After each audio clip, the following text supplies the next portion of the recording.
Segment 2, what is to be done now?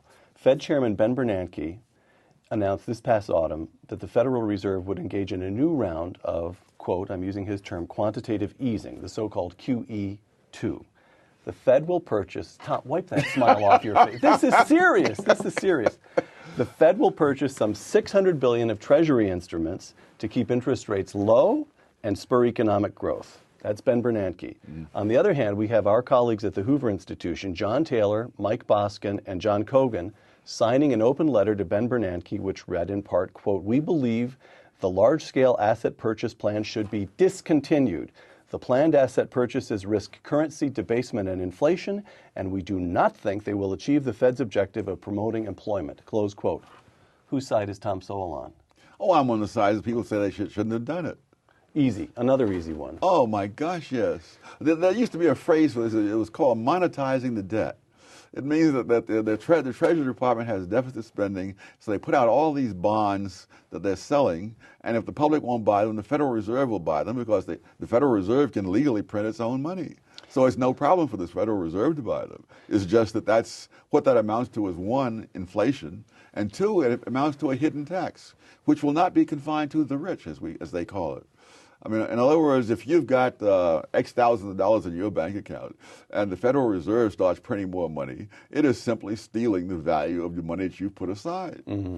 Mm-hmm. So that's the same thing as a tax, only it's an inflation tax. But Tom, you're answering these questions with the greatest of ease, and you even find, I can tell from your face, you find some of the questions amusing. But so a layman like me, like our viewers, says, whoa, now wait a minute. Dr. Sowell's an eminent figure, and I even had in these emails somebody commenting on your lovely baritone voice. You're a sterling figure in all kinds of ways.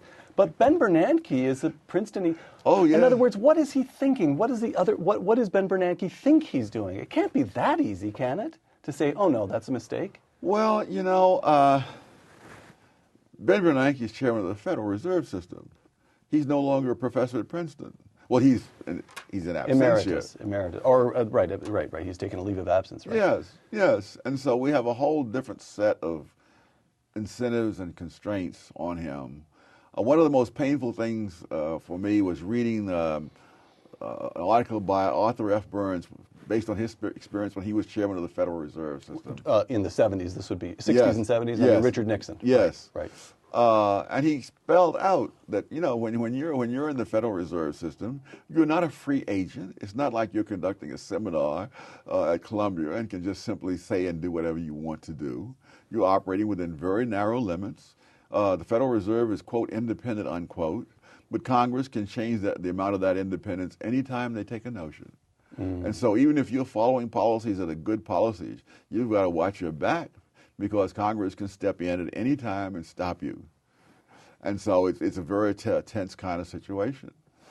All right.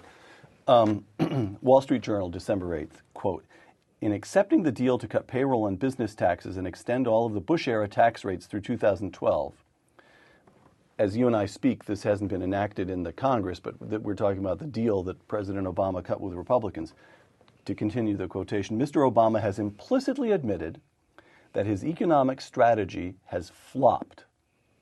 He is acknowledging that tax rates matter to growth, that treating business like robber barons has hurt investment and hiring, and that tax cuts are superior to spending as stimulus. Close quote.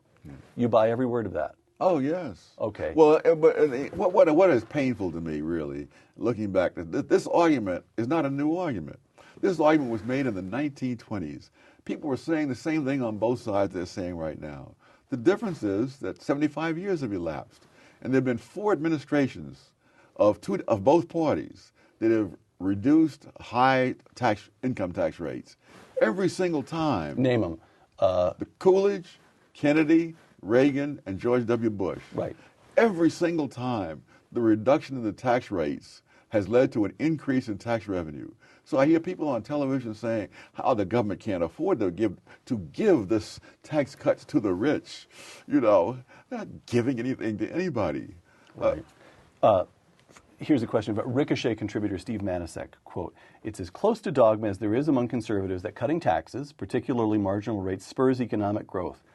But Bill Clinton raised taxes, including marginal rates, and the economy boomed.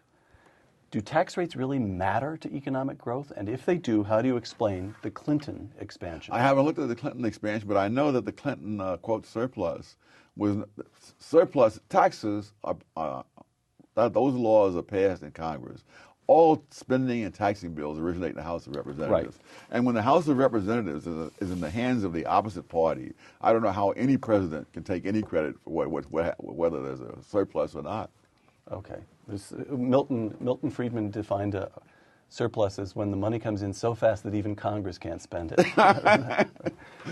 That's true.